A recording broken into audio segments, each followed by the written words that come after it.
tadi malam tiba capek sekali ya.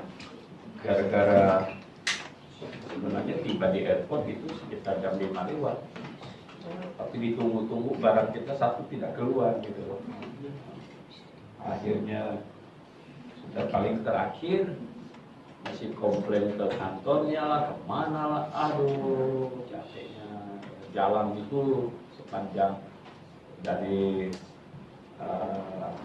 2D ya, jalan sampai ke ujung kantornya saja sudah mau sampai mau sakit lah. Ya itu nggak tahu satu barang sudah lari kemana, cek di Pontianak tidak ada katanya, mungkin terkirim entah ke Makassar, ke Jambi, ke mana. Ya karena punya Pak Stephen sampai di Medan 3 barang tidak keluar, ternyata katanya nyasar ke Makassar. Kacau sekali ya. Makanya ini kerjaan yang repot sekali. Ini makin berumur makin berasa bahwa travel itu capek sekali gitu. Dulu menyenangkan sekali gitu ya. Kalau muda menyenangkan sekali gitu. Keliling dunia aja nggak capek kan. Makin berumur ini rasanya capek sekali gitu. Oke. Sudah bisa nyanyi lagunya? 2 Timotius 2 ayat 11-13. Mungkin sekalian belajar lagunya saja. Kamu lihat hurufnya tidak ada penambahan. Jika kita mati dengan Dia, kita pun akan hidup dengan Dia. Oke, coba ini. Jika kita mati dengan Dia, kita pun akan hidup dengan Dia. Kita pun akan hidup dengan Dia. Ulang. Jika kita mati dengan Dia, kita pun akan hidup dengan Dia. Jika kita bertekun, kita pun akan. Jika kita bertekun, kita pun akan ikut memerintah dengan Dia. Oke. Jika kita bertekun, kita pun akan ikut memerintah dengan Dia. Nah, itu pengulangan. Jika kita menyangkal Dia, Dia pun akan menyangkal kita. Jika kita tidak setia, Dia tetap setia, karena Dia tidak dapat menyangkal dirinya.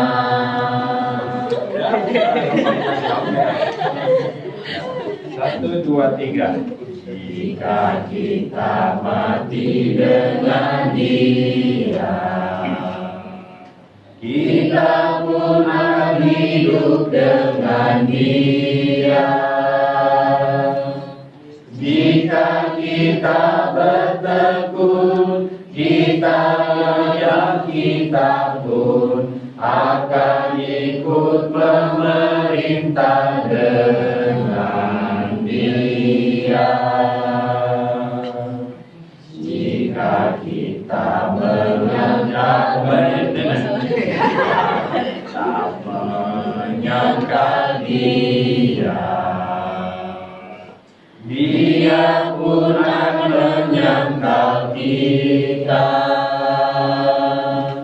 Jika kita tidak setia, Dia tetap setia, karena Dia tidak dapat menyangkal dirinya. Suamimu pintar-pintar. Oke, lagi. 1, 2, 3. Jika kita mati dengan Dia, kita pun akan hidup dengan Dia. Jika kita bertekun, kita pun akan ikut memerintah dengan Dia. Jika kita menyangkal Dia, Dia pun akan menyangkal kita. Jika kita tidak setia, Dia tetap setia, karena Dia tidak dapat menyangkal dirinya.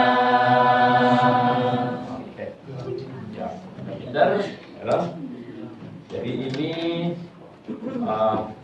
pistos hologos di bahasa aslinya bilangnya. Jadi apa ya, ukuran iman, sebenarnya lebih tepat dikatakan. Jadi diterjemahkan dengan benarlah perkataan ini. Padahal di bahasa aslinya itu pistos hologos. Jadi logos itu firman, jadi firman yang iman ini. Ya kalau di orang Tionghoa itu banyak apa-apa kalau sudah menjadi perkataan yang sudah diucapkan umum sepertinya begitu. Ya. Itu waktu saya operasi ambeien, Pak Asal tertawa. Tuturan orang Tionghoa itu bilang ini katanya, Sik Nam Chi Jitha Chi itu Xiao Chao Hi. Nggak ngerti. Ya, 10 laki-laki 9 pasti ambeien. Sekali tidak ambeien, dia pasti apa? Yang turun berat itu apa? Hernia. Hernia. Ya, betul. Jadi 10 laki-laki 9 katanya pasti ambeien. Kalau tidak ambeien pasti hernia. Ya, ketawa sekali ya. Kenapa? Kenapa laki-laki banyak ambeien dan kalau tidak ambeien jadi hernia? Karena laki-laki itu nggak sabar dan kuat gitu. Ya, sebenarnya ini gara-gara buru-buru, gara-gara asrama juga kan orang gedor-gedor di luar gitu. Ya, makanya di sini kita lebih manusiawi dibagi ya kan. Itu kan kalau ngeden terlalu kekenceng gitu ya loh. Wow, ya itu nggak ada kotorannya apa segala macam yang di dalam jadi mau keluar gitu. Oke, jadi itu tuturan ya. Jadi ini sebenarnya perkataan yang sudah sering diucapkan oleh jemaat. Jika kita mati dengan Dia, kita pun akan hidup dengan Dia. Jika kita bertekun, kita akan memerintah dengan Dia. Jika kita menyangkal Dia, Dia akan menyangkal kita. Jika kita tidak setia, Dia tetap setia, karena Dia tidak dapat menyangkal dirinya. Ini mengandung pengajaran yang sangat dalam. Oke, mari kita berdoa. Bapa di surga, terima kasih untuk firman-Mu yang dicatatkan.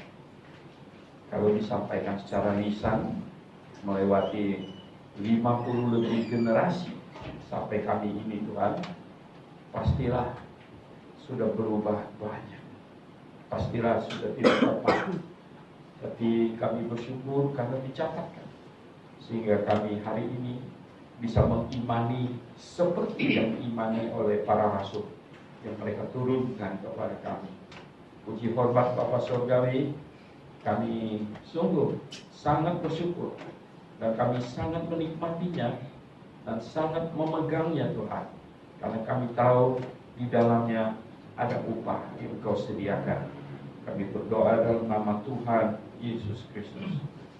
Amin. Oke.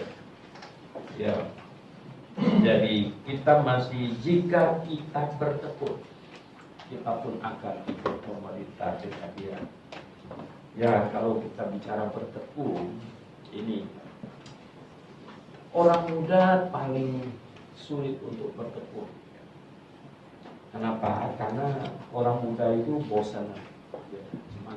Semakin usia makin rendah, makin cepat bosan. Makin cepat bosan. Anak-anak cepat bosan. Saya lama mengajar psikologi anak, sehingga saya tahu ya, anak-anak itu kalau umur dari 3 sampai 6 itu disebut ya masa inisiatif itu. Nah, dari 0 sampai 1,5 tahun disebut basic trust. Kemudian 1,5 tahun sampai 3 tahun disebut autonomy. Ya, jadi basic trust itu artinya dia harus mempercayai dasarnya. Anak usia 0 sampai 1,5 itu tidak boleh dikasarin. Tidak boleh dikasarin, tidak boleh dibuat dia tidak percaya kepada lingkungannya, karena dia sedang membangun percaya. Nah, sedangkan 1,5 tahun sampai 3 tahun ini anak belajar berdiri, disebut autonomi. Anak usia ini ingin berdikari terus, mau coba pakai sepatu sendiri walaupun salah-salah, ya dan lain sebagainya, karena dia mau berdikari. Autonomi. Anak dari 3 sampai 6 tahun ini fase inisiatif. Fase inisiatif, sehingga anak usia ini paling banyak bertanya, apa ini, apa itu, ya. Pokoknya dia tanya, saya ingin tahu. Nah, ya anak-anak belum bisa bertekun, tidak bisa bertekun. Anak yang usia 3 sampai 6 tahun, kalau kamu panggil dia dan kamu datang, kamu tinggal teriak, ini apa ini, lucu sekali, gitu, dia datang. Dia datang, ya. Jadi itu saya sudah coba dengan 2 anak saya, juga cucu saya. Kalau kamu panggil dan kamu datang, kamu tinggal membuat sesuatu yang menyebabkan dia rasa ingin tahunya muncul. Dia datang. Nah, makanya dia tidak bisa bertekun. Usia begini tidak bisa bertekun. Tidak bisa bertekun itu sesuatu yang bersifat terus menerus begitu dilakukan, terus menerus, seperti air menitik batu. Wow, waktu saya SMP kelas 1 saya sudah naik gunung yang tinggi sekali, Bukit Kelam itu gunung yang berkedan tinggi di Kalimantan itu, di Sintang itu. Waktu itu masih tidak ada jalan itu. Itu dia punya tangga saja dibuat oleh orang kampung yang diikat pakai akar begitu ya. Wah, gemetaran itu ya, karena itu batu gitu. Nah, saya melihat kami melihat ini ada batu yang lobang. Bukan manusia yang lobang itu, tapi nggak tahu udah berapa ratus tahun itu ditetesin begitu ya, ratus tahun ditetesin, sampai batu pun lubang oleh air, coba ya, itu bukan 1-2 hari, gitu. Itu bukan 1-2 tahun, ya, puluhan sudah ratusan tahun itu tetes begitu sampai itu sudah lubang, ya, luar biasa. Nah, ketekunan itu digambarkan demikian. Tekun itu artinya terus menerus. Nah, sekarang yang kalian perlukan itu adalah apa? Ketekunan belajar. Ketekunan belajar sampai tamat, ya, di wisuda itu satu kemenangan, satu tahap. Ya, jadi betapa pentingnya anak-anak panti juga, ya. Tanpa ketekunan itu tidak mungkin bisa meraih keberhasilan. Ya, kemarin saya baru bacakan kepada seseorang, Haji Taylor itu, ya, masih ingat Haji Taylor yang Menteri Keuangan zaman ya Jimmy Carter, dia Menteri Keuangan itu, yang dilahirkan karena ibunya itu tuli bisu, ya, dan diperkosa. Jadi dia bilang dia tidak tahu bapaknya siapa. Tidak tahu bapaknya siapa, dan ibunya malu, ya, melahirkan di kebun. Jadi tanpa bidan, ditolong oleh yang pemilik kebun itu ditolong. Lahirlah dia. Katanya start awalnya dia sangat benci Tuhan. Kenapa? Karena mengapa Tuhan sangat tidak adil? Mengapa Tuhan sangat tidak adil? Mengapa dia harus dilahirkan oleh seorang ibu yang ya, buta, tuli, ya, bisu, enggak buta ya, dia tuli bisu, ya, tuli bisu. Ya. Dan dia sangat marah. Sampai satu hari dia ketemu dengan seorang gembala yang berkata kepadanya, Aji, hidup ini kasih karunia Tuhan. Hidup ini kasih karunia Tuhan. Dan kamulah yang menentukan nanti kamu akan jadi apa. Berjuanglah, jangan coba menyerah. Nah, kata-kata itu terus katanya berdengung di dalam hatinya. Berdengung terus. Dan akhirnya dia bekerja keras, membiayai dirinya sekolah, dan dia berusaha lebih keras lagi supaya bisa menolong ibunya. Satu jenjang demi satu jenjang demi satu jenjang sampai dia ya sekolah terus ya. Itu ya susah ya. Dan akhirnya dia bahkan menjadi menteri keuangan. Luar biasa ya. Nah, mendengar tuturan ya cerita orang-orang yang demikian ini bukan bohongan, ini apa kisah nyata. Kisah nyata. Orang yang bertekun dan ada hasilnya. Ada hasilnya. Nah, seringkali ya kalau anak-anak disuruh bertekun ya sulit untuk bertekun. Sulit untuk bertekun. Saya ingat saya tuh belum ngerti sekolah sampai saya sudah puber. Sampai saya SMP saya baru kenal, wah, ini memang perlu sekolah ini. Nanti nggak sekolah bisa jadi apa? Waktu SD saya hampo begitu kan ya. Nggak naik kelas juga nggak begitu persoalan gitu kan. Karena ya begitulah ya. Karena belum mengerti sebenarnya sekolah itu untuk apa gitu. Belum mengerti. Ya, cuman orang tua saja. Sebagaimana anak lain sekolah ya kita didaftar di bawah sekolah juga gitu.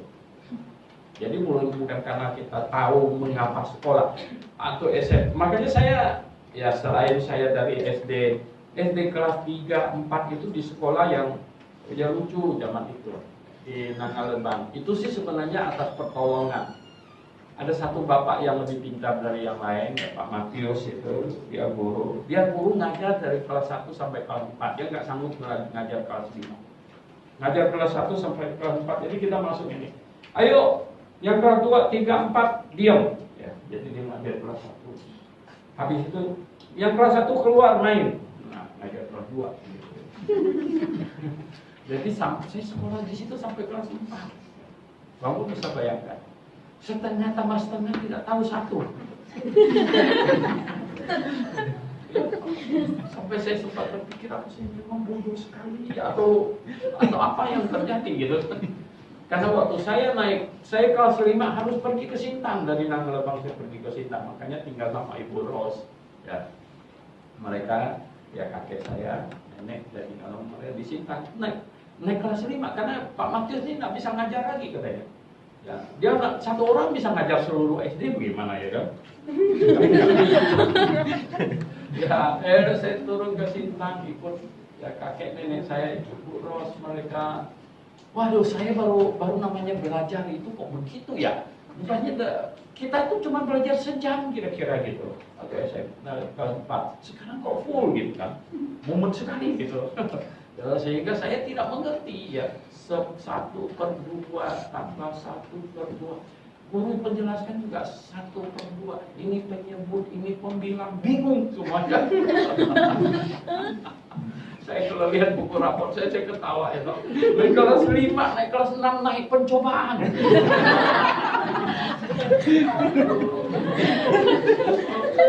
Waktu terima rapor semua orang lari-lari pulang dan mereka teriak-teriak lagi gitu ya, bikin malu saya. Akhirnya naik pencobaan. Pencobaan 1 kuartal. Dulu kuartal pakai kuartal, jadi 4 bulan, jadi 1 tahun 3 kuartal gitu. Nah itu bukan semester, orang pakai semester. Sebelumnya pakai kuartal. Waduh, saya pulang ya, happy aja gitu. Naik percobaan katanya. Tapi saya dimarah-marahin. Ya, padahal sebenarnya bukan saya ini yang. Ya saya diajar guru yang begitu ya toh. Artinya sekolah sebenarnya nggak benar itu. Sekolah nggak benar, sekarang masuk sekolah yang beneran gitu ya. Ya jelas ketinggalan jauh lah ya. Ketinggalan jauh. Aduh, saya pikir saya ini gawat ini. Makanya saya mulai. Nah, kelas 5 naik kelas 6 ya dong, itu waktu lulus, kelas 6 lulus, wah saya lihat ya dong, saya punya IPA sempurna. Waduh, sempurna. Itu mereka sudah ketinggalan itu. Teman-teman yang dulu lari-lari ketawain saya itu ya dong. Mereka sudah ketinggalan. Atau di SMP itu saya sudah serius. Di SMP saya sudah serius gitu. Saya pikir ini baru tahu ya. Ini belajar, ini kalau nggak belajar saya bisa jadi apa nanti gitu ya. Wow, kalau bukan servis mesin bikin rumah, ya itu kan papa saya bisa servis mesin ya loh. Di rumah saya paling jadi itu. Waduh, saya ini mau lebih. Ya, ini udah pemikiran ini ya. Mau lebih gitu.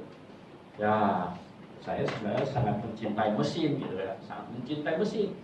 Waktu saya masuk STM Negeri 1 itu di Pontianak di sana, ini saya sering lihat sekolah saya tadi. Saya serius itu. Saya sebenarnya mau masuk jurusan mesin. Tapi sekali waktu tes masuk, ya, ilmu ukur saya sempurna. Sehingga guru taruh saya di sipil. Saya tanya, sipil itu kerja apa? Kan nggak tahu gitu. Sipil itu kerja apa? Mereka bilang bikin itu apa? Solokan itu pertanian gitu. Saya nggak mau. Saya nggak mau gitu ya. Karena sipil itu pengairan, gitu. Pak itu saya kan nggak rencana jadi petani. Gitu. Saya mau masuk mesin. Saya pergi cari kepala sekolah. Saya bilang, Pak, ya, boleh nggak saya dipindahkan ke jurusan mesin? Saya nggak mau ini jurusan sipil. Saya dimarah-marahin gitu. Kamu bodoh sekali. Kamu bagus itu ilmu ukur kamu. Kalau kamu semua orang mau masuk sipil, ya, kamu saya kasih sipil, kamu mau mesin Pak. Saya bengong gitu, ya gitu. Karena dia bilang paling bagus. Di sini urusan sipil itu paling bagus. Nanti kamu jadi insinyur hebat. Ya sudah gitu, sekolah itu makanya bertekun ya, orang itu bertekun. Waktu saya sekolah STM kelas 1, saya sungguh-sungguh itu, karena saya sudah tahu saya maunya, saya mau ya, saya belajar dengan serius. Naik kelas 2 saya dapat hadiah siswa teladan, nilai bagus, kelakuan semuanya bagus, dapat beasiswa super smart 1 tahun. Terima 1 bulan 5.000 rupiah. Uang sekolah itu 750 rupiah. Saya masih kelebihan banyak duit. Ya, saya tuh nggak usah bayar, masih dapat 5.000 1 bulan. Waduh, senangnya bukan main ya dong. Nah inilah ya, saya belajar lebih rajin lagi. Sebenarnya kelas 2 itu ya, saya sudah mulai ini. Ya, ini mau melayani Tuhan atau mau teruskan jadi hamba ini kerja di luar. Naik kelas 3 saya dapat beasiswa prestasi sekarang. Ya. Nah, beasiswa prestasi 1 bulan terima 9.000. Wow ya toh. Wah, ini senang sekali gitu ya. Nah, saudara yang saya kasih dalam Tuhan, saya mau kasih tahu ya dari anak-anak panti itu, bertekun itu ya. Bertekun itu bukan rajin 1-2 hari gitu. Nah, habis itu nggak rajin lagi. Itu bukan bertekun namanya. Bertekun itu artinya terus menerus. Ya, ini. Nah ini sampai kita hasilnya. Nah ini yang saya mau, hasilnya. Gitu. Jadi bertekun. Saya senang lihat ada sejumlah anak panti asuhan kita itu sungguh bertekun. Ricky itu sudah S2 ya, bagus ya. Nah yang satu anak panti kita jadi dokter operasi saraf, tahu dokter bedah di Australia. Itu hebat sekali ya. Saya bilang, wow, ya, saya senang mendengar. Ya, lebih senang mendengar lagi sebenarnya kalau jadi hamba Tuhan dan melayani Tuhan dengan hebat gitu. Nah, itu lebih indah lagi. Nah, saya ingin sampaikan bahwa sebenarnya tidak ada orang yang perlu menyalahkan kondisi kita. Tidak ada yang perlu. Ya. Karena apa? Aziz Tyler itu saja yang lahir dari ibu yang bisu tuli gitu, yang lebih rendah dari tukang kebun, dia ternyata bisa berhasil dan hebat sekali. Nah, dengan demikian maka tidak ada orang yang boleh menyalahkan kondisinya apapun juga sebenarnya. Nah, ketika Tuhan mengizinkan satu kondisi terjadi ya, ini mungkin apa yang untuk membuktikan dosa, bahwa dosa itu mengerikan. Karena kehadiran dia sebenarnya membuktikan dosa sedemikian, dosa sejak manusia jatuh dalam dosa sudah sedemikian menggerogoti manusia sehingga terjadi banyak kejahatan. Nah, kita ini sebenarnya orang yang sudah diselamatkan adalah saksi atas apa? Saksi atas semua kejahatan di muka bumi ini yang disebabkan oleh kejatuhan manusia. Nah, saudara yang saya kasih dalam Tuhan, jika kita bertekun, kita pun akan ikut memerintah dengan Dia. Sebenarnya bertekun ini sangkut pautnya itu erat sekali dengan buah-buah roh. Orang bertekun itulah orang yang sabar. Orang bertekun itu orang yang sabar. Kalau tidak sabar tidak bisa bertekun. Tidak bisa bertekun. Saya kecil juga diajar bagaimana bikin jala, bikin pukat. Nah, itu sesuatu yang sangat memerlukan ketekunan. Satu buah jala gitu yang jala ikan itu perlu cukup lama itu. Cukup lama, satu persatu keliling ya. Yang baris kedua keliling begitu itu perlu ketekunnya. Orang tua seringkali bilang, ini latih anak sabar mengerjakan sesuatu gitu. Kerja ini kita mau cepat-cepat bagaimana? Nggak bisa cepat-cepat ya. Malah kalau salah dibongkar lagi ulang. Ya ampun, ya itu capek sekali. Jadi tidak boleh salah dan harus bertekun terus melakukan itu. Nah, saudara yang saya kasih dalam, jadi bertekun itu di situ ada sabarnya. Di situ ada sabarnya. Kemudian di situ ada seluruh buah roh yang di Galatia pasal 5 itu. Kasih. Anda tidak mungkin bertekun dalam satu hal sambil Anda tidak mengasihi itu. Tidak mengasihi. Nah, saya katakan bahwa begini. Anda mau melayani Tuhan, Anda harus mengasihi mengajar, mencintai mengajar, dan mencintai memberitakan Injil. Itu. Ya, jadi kalau ada kesempatan untuk mengajar, untuk memberitakan Injil, wow, tidak ada yang lebih indah dari itu lagi. Sangat menyenanginya. Saya bisa ya, saya bisa mengajar. Saya seringkali kalau guru mengajar, saya selalu membayangkan kalau saya yang jadi guru itu, saya akan mengajar begitu. Saya umur 17 tahun. Ya, bayangkan, STM kelas 1 atau 2 itu. Saya sudah jadi guru sekolah minggu. Ya, makanya anak-anak panti ya, SMA kelas 1, saya sudah jadi guru sekolah minggu. Saya senang sekali mengajar. Senang sekali. Jadi mencintai itu, baru kita happy di dalam melakukannya. Kalau Anda tidak mencintai mengajar, Anda tidak mencintai memberitakan Injil, maka itu akan jadi beban. Beban itu tidak enak gitu. Malah kalau kamu bisa tidak mengajar, saya tidak. Enggak, kalau kamu mencintai itu justru apa? Ada kesempatan mengajar, kasih saya. Gitu. Ya. Makanya sampai saya waktu di IPAN saja, waktu S1 itu, bayangkan saya dengan 2 orang anak, istri, saya tinggal di luar loh. Bukan tinggal di dalam asrama nyanyi bersyukur semuanya beres gitu. Bayangkan, jadi saya itu harus mengajar.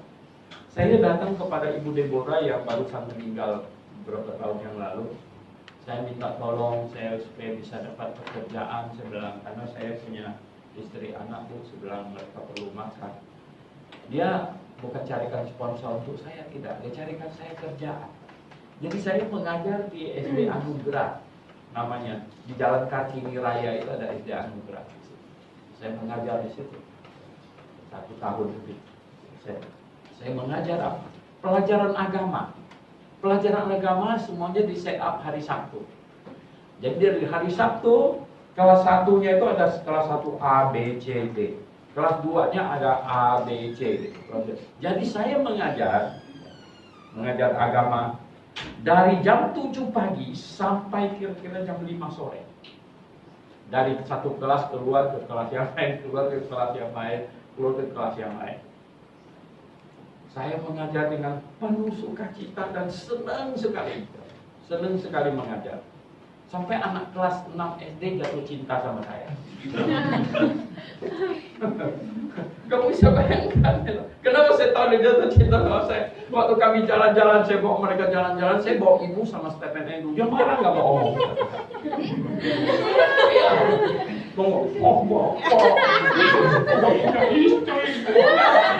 Saya ketawa dia setengah mati. Aduh, anak SD kelas 6 ini kacau ini. Iya, dia marah, dia nggak mau ngomong gitu ya. Dia kira saya belum punya istri gitu kan. Jalan-jalan ke Monas gitu, saya senang mengajar gitu, senang mengajar ya. Saya mengajar dengan full semangat dan sepenuh-penuh hati, sepenuh-penuh jiwa begitu ya. Saya bercerita sampai mereka tahu nggak, guru-guru lain bingung. Itu anak 40 orang. Kenapa bisa nggak dengar suara satu pun senyap semuanya? Karena saya bercerita, saya suruh mereka beda. Saya bilang gini, masih mau dengar cerita? Mau dengar ya. Semua tangan taruh di meja begini ya. Semua tangan taruh di meja. Kalau tangan kalian beda, saya berhenti cerita. Jadi sebenarnya semua begini. Mereka diam begitu ya. Itu, waduh, guru-guru kok senyap amat sekelas kamu ya. Nah, begitu. Jadi saya senang mengajar, senang berkhotbah. Nah, khotbahnya panjang sekali. Ya karena memang senang gitu ya. Waktu saya ngajar dapat uang, ya itulah untuk menghidupi mereka. Ya. Kemudian kalau dosen-dosen semuanya kalau mereka sibuk ada bentrok, mereka tahu cari Suhento untuk menggantikan. Ya, rektor saya Yosua Ong gitu. Dia kadang-kadang jadwalnya bentrok lah, apalah gitu ya.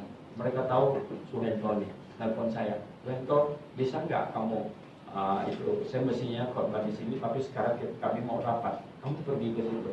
Padahal tinggal beberapa jam. Bayangkan.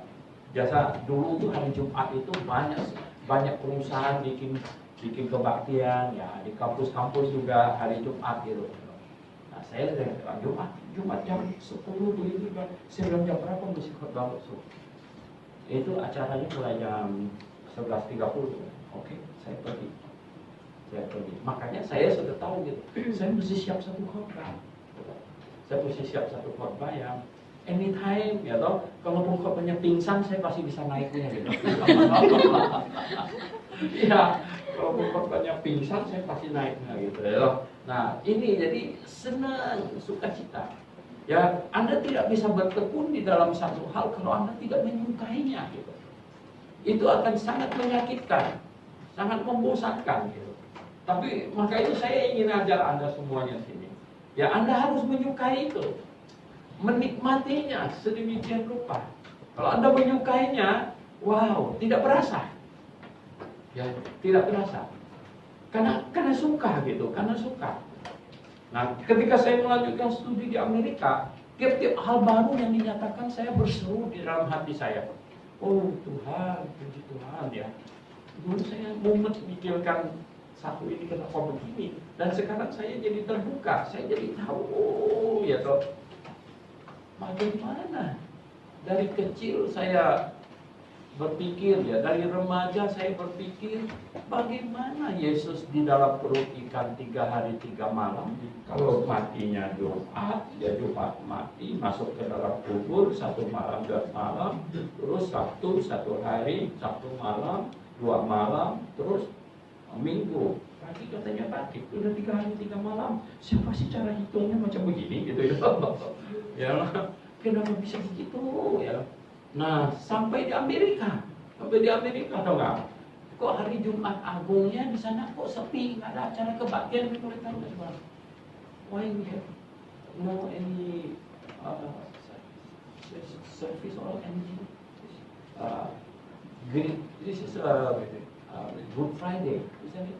Mereka ketawain saya, hah? Wah, semuanya kita bukan jelasin, ketawain. Ya, bukan ketawa, bukan jelasin, ketawain. Saya diketawain habis-habisan. Nah, saya bilang kenapa? Oh, belum siapa bilang. Jadi ya mirip-mirip mahasiswa begini. Makanya yang karismatik baru masuk 1 minggu langsung ambil koper dan pulang gitu kan. Karena bukan dijelasin tapi diketawain gitu kan. Di RBC kan katanya begitu gitu. Ya, dia mulai mau bilang bahwa bahasa lidah, bahasa roh katanya. Jadi diketawain bukan dijelasin. Jadi dia kemas koper langsung pulang. Ada juga ya. Karena yang masuk ada juga yang masih Katolik segala macam. Nah, saya sama di sana gitu. Nah, itulah makanya jiwa menjelaskannya itu loh. Nah, ada yang berusaha coba-coba menjelaskan saya. Coba-coba menjelaskan saya, tapi saya belum puas. Saya tanya dosen, ini menjelaskan, oh begitu. Jadi Yesus tidak disalib hari Jumat, hari Rabu. Hari Rabu, berarti Yesusnya kalimat lama dong dikubur. Oh enggak, yang mereka hitungin gitu. Rabu sore masuk. Nah, satu hal yang saya belum pernah tahu di Indonesia ya, adalah bahwa orang Yahudi menghitung pergantian hari itu adalah di malam. Nah, itu yang saya di Indonesia tidak tahu gitu. Jadi hari pertama, hari Minggu ya, hari pertama itu start hitungnya adalah Sabtu sore. Sudah. Nah, wah, saya baru jadi kumpulnya Rabu ya, kira-kira menjelang maghrib sampai Sabtu ya, menjelang maghrib sesudah itu dia bangkit. Nah, berapa hari berapa malam? Oh, benar 3 hari 3 malam. Aduh Tuhan, haleluya, saya tahu sesuatu yang lebih benar sekarang. Tak pulang Indonesia. Ya, saya akan menjelaskannya, begitulah ya. Ya, satu persatu. Akhirnya apa? Natal, orang Amerika Natal. Natal itu kan nggak cocok ya, di hari 25 Desember. Akhirnya apa? Mereka dilatih ya. Kami tahu. Maka itu di gereja di sana saya ada itu. Ya, saya pergi tabernakel di sana itu. Tahu nggak? Hari 25 Desember itu tidak ada acara apapun. Jadi bulan Desember tidak ada acara di gereja, tapi semuanya di rumah-rumah. Jadi termasuk di rumah-rumahnya. Jadi juga apa? Sureto. This is our tradition. This is not about Jesus born. Jadi ini masalah tradisi. Jadi ibarat orang Tionghoa yang masih tetap merayakan Imlek. Jadi bukan masalah Yesus lahir lagi 25 Desember. Kami tidak percaya itu. Tapi kami tradisi, semua keluarga kumpul sama-sama, tukar hadiah, ada ditaruh di bawah pohon Natal, begitulah. Itu tradisi. Nah, ketika saya tahu satu persatu kebenaran, hati saya berseru-seru, oh Tuhan, saya senang. Jadi ya, bertekun tidak bisa dilepaskan dari kasih, mengasihi kebenaran. Mengasihi sesuatu yang kamu kerjakan, barulah bisa bertekun. Ya, baru bisa bertekun. Nah, perlu lagi apa? Panjang sabar. Kalau panjang sabar, coba kita lihat di Galatia pasal 5 di situ. Ya, Galatia pasal 5, karena ini sangat ini. Di sini adalah dibilang kasih, sukacita, sukacita. Kalau Anda tidak sukacita mengerjakan sesuatu, bisa tekun di dalamnya nggak? Waduh, beratnya minta ampun. Kalau bisa cepat selesai dah. Aduh, gitu kan. Bisa tolong, aduh, siapa bisa angkat beban saya ini? Itu karena kamu tidak sukacita mengerjakannya. Tapi kalau kamu bersukacita, oh ya, sungguh wajah pun berbeda, betul nggak? Banyak sukacita, banyak senyum, begitu. Ya, yang jual make up bangkrut. Betul nggak? Ya kan? Nah, kalau kita lihat ya, saya seringkali bertemu orang yang umurnya lebih kecil dari saya, tapi nampaknya tua sekali. Saya pernah di Nias, saya tinggal di hotel di Teluk Dalam itu. Saya tinggal di situ. Orangnya sudah rambut putih semuanya. Saya sampai panggil dia, panggil dia apa? Tante, panggil dia tante terus gitu ya. Terus waktu kamu ngobrol saya tanya, umurnya berapa? 50 lebih. Ah, saya lebih tinggi gitu. Wow, saya bilang sama si Mo, ini model kayak 70-an. Iya, dia model kayak 70-an. Saya bilang, kita masih jauh lebih tua dari dia gitu. Nah, ini saya 2 hari yang lalu tuh di makan apa Betio di Siantan di sana dibawa sama Mata adik saya. Yang satu itu wah sekali yang dua itu ya. Wah dia suka berburu itu. Akhir saya tanya, saya bilang, engkau umur berapa? Wah dia bilang apa? 63. Oh sama dong, saya bilang. Ya loh. Ma sionya apa? Saya bilang sio babi. Oh nampak sih malah lebih tua dia 1 tahun gitu. Tapi dia tuh jalannya sudah begini. Wah ini saya kira tadi 70-an gitu kan. Nah saudara yang saya kasih gambaran, makanya saya bilang ya, kalau kamu melakukan pekerjaan yang kamu sukai, kamu cintai sungguh gitu ya, kamu pasti akan, saya bilang, ya penjualnya apa tuh? Ya, karena apa? Banyak senyum, ada sukacita. Tapi kalau tidak, oh itu beban berat, aduh, kayak mikul 100 kilo gitu. Beban beratnya bukan main-main gitu ya. Nggak bisa, ya. Harus ini penuh sukacita.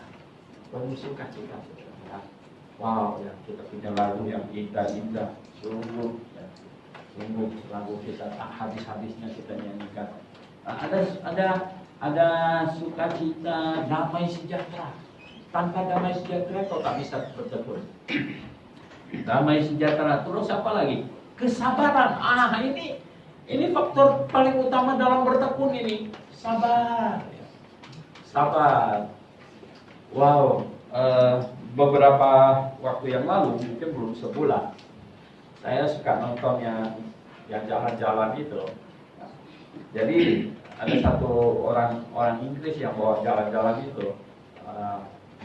Menelusuri satu buku yang ditulis 100 tahun yang lalu, jadi dia ikut itu menelusuri sampai di Vietnam. Di Vietnam itu dia dibawa ke satu pabrik baju, pakaian, kayak konveksi kita tapi besaran gitu, sangat besar.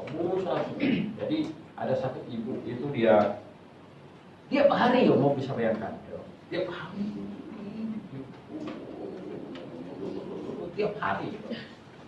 Dia tanya dia bosan tidak? Tidak katanya. Yang membuat saya kaget itu tidak. Wow ya. Kemudian apa? Sudah tanya berapa tahun kerja di sini? 20 lebih tahun. Wow, 20 lebih tahun dia kerja. Cuma jahit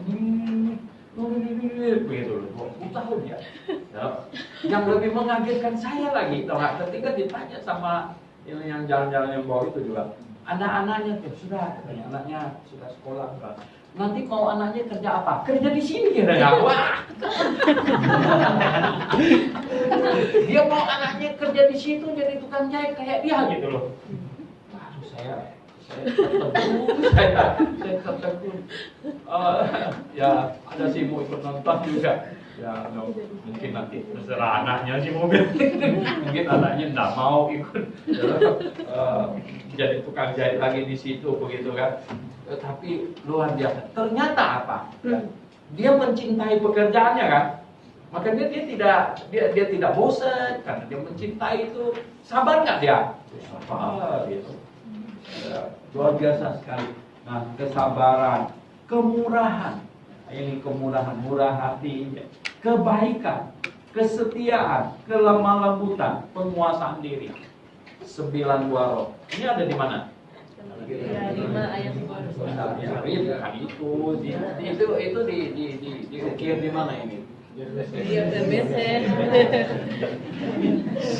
Itu ada di RBC. Makanya tiangnya 9. Itu yang tukang bilang 9 susah Pak, kenapa aja 8? Nggak boleh sih Bang. Iya, itu tukangnya kan 9 susah itu kan, ganjil gitu. Bilang 8-nya nggak bisa, pokoknya mau 9. Nggak tahu saya mau bikin apa di sini. Waktu tumpuk-tumpuk itu kan 9 ya, mau bikin apa Bapak ini? Pokoknya tiangnya 9 gitu. Begitu. Jadi saudara yang saya kasih dalam Tuhan, betapa indahnya sebenarnya ya, bertekun di dalam sesuatu yang kita senangi, kita kasih. Plus ya, apa? Wah, dapat hadiahnya, ikut memerintah dengan dia. Betul nggak? Bayangkan ikut memerintah dengan dia. Wow, ikut memerintah dengan Tuhan lebih dari apapun kita, lebih dari apapun. Jadi itu hasilnya. Saya berkata bahwa Alkitab banyak memakai perumpamaan petani. Petani itulah, kalau petani itu harus tekun. Saya tanya di RAC di sana, saya bilang, kenapa ya mereka petani di sini tanam daun bawang, gitu ya? Oh, katanya itu karena mereka mau cepat punya Pak, mau cepat punya. Oh, mau cepat punya, gitu ya. Kan 2 bulan, 3 bulan, gitu, mau cepat punya. Kalau tanam cengkeh, wah, tanam cengkeh itu 5 tahun ke atas, gitu. Tanam sawit, ya 5 tahun, ya. Tanam durian sekarang, kalau saya nggak makan lagi. Yang durian, dia di atas 10 tahun baru berbuah. Wah, yang saya kasih tahu. Makanya petani, kita bertekun, sabar menantikan hasilnya. Sabar menantikan hasil. Kamu tahu kamu tanam pohon apa? Gitu ya. Tahu. Tanam apa? Daun bawang ya 2 bulan. Gitu. Sekali panen, sama-sama panen semuanya, harganya jatuh. Tanam tomat juga 2-3 bulan. Ya. Saya iseng-iseng ke kebun tomatnya di sana. Saya tanya sekilo berapa? Ya, sebelum panen sih sekitar 6.000, sekarang 2.000. Waduh, semua satu tanam tomat, semua tanam tomat. Ya kalau sekali panen rame. Pasar banjir ya kan, jadi gimana harganya ya turun gitu kan. Di sini sebenarnya cocoknya apa? Apokat, cocok. Tapi mereka tidak tanam apokat. Karena apokat paling cocok di daerah RAC di situ. Nah, sebenarnya yang saya kasih dalam Tuhan, sabar menantikan hasilnya. Kita pasti akan memerintah bersama Tuhan. Amin. Amin. Nah, jadi sekarang ini kita perlu bertekun. Jika kita bertekun, kita pun akan ikut memerintah dengan dia. Masih ingat lagunya? Jika kita mati dengan dia, kita pun akan hidup dengan dia. Jika kita bertekun, kita pun akan ikut memerintah dengan dia. Jika kita menyangkal dia, kita pun akan menyangkal kita. Jika kita tidak setia, dia tetap setia, karena dia tidak dapat menyangkal dirinya. Iya, oke. Pak Yunus tutup dalam doa. Dia sudah bertekun. Panti asuhan sudah berapa tahun? 29 ya. Sudah 29. Oke. Mari kita berdoa. Bapa di surga, kami bersyukur dan terima kasih atas firman-Mu sepanjang hari. Ya Tuhan, kami mohon untuk dapat memberikan kami hikmat untuk melayani Engkau ya Tuhan. Biar apa yang kami kerjakan adalah kami sungguh-sungguh untuk memuliakan nama-Mu ya Tuhan. Pada hari ini juga kami serahkan ke tangan-Mu, mohon Engkau pimpin kami semuanya yang ada di ruangan ini supaya kita berkat daripada-Mu ya Tuhan. Terima kasih Bapa di surga, dalam nama Tuhan Yesus kita bersyukur, berdoa. Amin. Amin.